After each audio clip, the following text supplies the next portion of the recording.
बुद्धि गाड़ा काम बिगाड़ा। 3 बहुओं के रवैये से सासू माँ बहुत परेशान थी। दरअसल बात ये थी कि तीनों बहुओं में किसी बात को लेकर अनबन हो गई थी। तब से ही तीनों एक दूसरे से मुंह फुलाए रहती थी। ना कोई सीधे मुंह किसी से बात करती, ना किसी का कहना मानती। पड़ोसी भी इस बात को जानते थे और जाने कैसे कैसे बातें भी करते। इसीलिए सासू माँ ने तीनों बहुओं को तुरंत अपने कमरे में बुलाया। मैं कई दिनों से देख रही हूँ, तुम तीनों अलग अलग सारे काम कर रही हो। ये सब नहीं चलेगा, तीनों को मिलकर ही काम करना पड़ेगा। सास की बात सुनकर एकदम से बड़ी बहू बोल उठती है। नहीं मम्मी जी, मैं इन दोनों के साथ कुछ नहीं कर सकती। मैं इस घर की बड़ी बहू हूँ, फिर भी ये मेरा कहना बिल्कुल भी नहीं मानती। अरे जेठानी जी, जानबूझकर मुझे डबल काम करवाती है आप, और छोटी मुझसे टेढ़े मुंह ही बात करती है। इन दोनों के बीच हमेशा सैंडविच बन जाती है मेरी, और मैं हमेशा आलू की तरह बीच में मसली जाती हूँ। मम्मी जी, इन दोनों को लगता है कि मैं छोटी हूँ तो इनके पैरों तले दब जाऊंगी, लेकिन नहीं, मेरा भी उतना ही अधिकार है जितना इन दोनों का है। बड़ी आई दोनों मेरी चुगली करने के लिए, मुझे क्या कम समझ रखा है।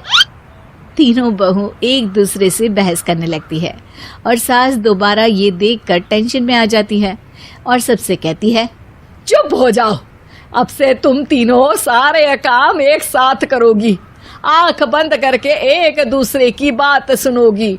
तुम तीनों इस बात को गांठ बांध लो, वरना अगली छुट्टियों में तुम्हारा अपना मायके जाना कैंसिल। सास की बातें सुनकर डर के मारे तीनों हामी भर देती हैं। जी मम्मी जी, मैं समझ गई। हाँ मम्मी जी, जैसा आप कहें। आप जो कहेंगी मैं वही करूंगी। तीनों बहू सास की बात को गांठ बांध लेती है और वादा करती है कि अब से सारे काम वो तीनों एक साथ मिलकर ही करेंगी। ये सब देखकर सास खुश हो जाती है और वहां से चली जाती है। नीचे जाकर वो देखती है कि घर में शर्मा जी आए हुए होते हैं। सास जोर से आवाज लगाकर कहती है, अरे बहू, जरा चाय बनाकर तो लाना, शर्मा जी आए हैं।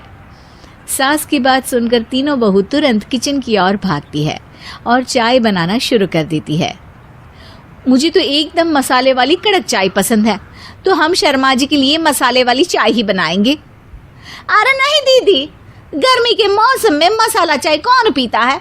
मैं तो शर्मा जी के लिए इलायची वाली चाय ही बनाऊंगी। ये कैसी बात कर रही हैं आप दोनों? मेरी मम्मी ने सिखाया है कि मेहमान को ज्यादा दूध और शक्कर वाली चाय देनी चाहिए, वरना वो घर वालों को कंजूस समझते हैं। तो मैं तो शर्मा जी को ऐसी ही चाय दूंगी।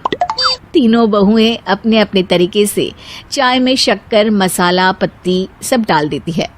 उबलने के बाद तीनों मिलकर चाय बाहर लेकर जाती है और शर्मा जी और सासू माँ को देती हैं। चाय पीने के बाद शर्मा जी सासू माँ को देखकर शर्मा जाते हैं और शर्मिंदा महसूस करते हैं कि आखिर उन्होंने चाय पीने के लिए हामी क्यों भरी। सासू माँ भी चाय पीना शुरू करती है और कहती हैं, अरे बहू, ये कैसी चाय बनाई है? चाय है या मीठे दूध की बासुंदी? हाँ, चाय अच्छी नहीं लगी क्या? कोई बात नहीं, हम पराठा बनाकर लाते हैं। चलो चलो अंदर। हाँ हाँ चलो, हाँ आती हूँ मैं भी। नहीं नहीं, मेरा पेट चाय ने ही चौपट कर दिया, वही काफी है। पराठे से पोपट नहीं करवाना, मैं तो चलता हूँ। शर्मा जी चुपचाप पतली गली से निकल जाते हैं।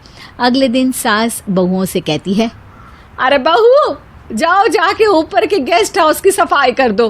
कल हमारे यहाँ मेरे दूर के रिश्तेदार आने वाले हैं, तो पूरे कमरे को चमका देना, समझी? तीनों बहू सास की बात को मानकर ऊपर सफाई करने चली जाती हैं और तीनों कमरे की सफाई चालू कर देती है। बड़ी बहू मकड़ी के जाले साफ करती है, तो बीच वाली झाड़ू लगाना और छोटी वाली सर्फ डालकर जमीन धोना शुरू कर देती है। अरे दीदी, जेठानी जी, अभी मैंने पूरी फर्श धोई और आप फिर से धूल नीचे गिरा रही हैं। और मछली जेठानी जी, आप बिना झाड़ू की धूल यहाँ छटक रही हैं। अरे तीनों को साफ करना है, एक साथ सफाई करते हैं ना। अरे वही तो, हम साथ साथ हैं, घर साफ साफ है। तीनों बहू ऐसे ही काम में उलझ जाती है और 2 घंटे तक एक ही कमरे की सफाई करती रहती है। बहुत देर से अपनी बहुओं को ना देखने के कारण सास ऊपर कमरे में उन्हें देखने जाती है, लेकिन कमरे में घुसती ही वो गीली फर्श पर फिसलने के कारण नीचे गिर जाती है। ओरी मोरी मैया, हड्डी मरोड़ के रख दी। आए मेरी तो कमर ही टूट गई रे। तीनों बहुएं सास को उठाती हैं और बिस्तर पर सुला देती है। अरे मेरे हाथ पैर दर्द कर रहे हैं, दबा दो आराम मिलेगा। हाँ जी माँ जी। अरे जी माँ जी माँ जी। और तीनों बहुएं एक साथ सास के हाथ को दबाना शुरू कर देती हैं। माँ की तो चीख ही निकल जाती है और नतीजा ये होता है कि सास के बचे हुए शरीर में भी दर्द उठ जाता है। हाय राम, ये क्या कर दिया तुम तीनों ने। अरे मेरी तो किस्मत ही फूटी है कि तुम जैसी बहुएं मुझे मिली।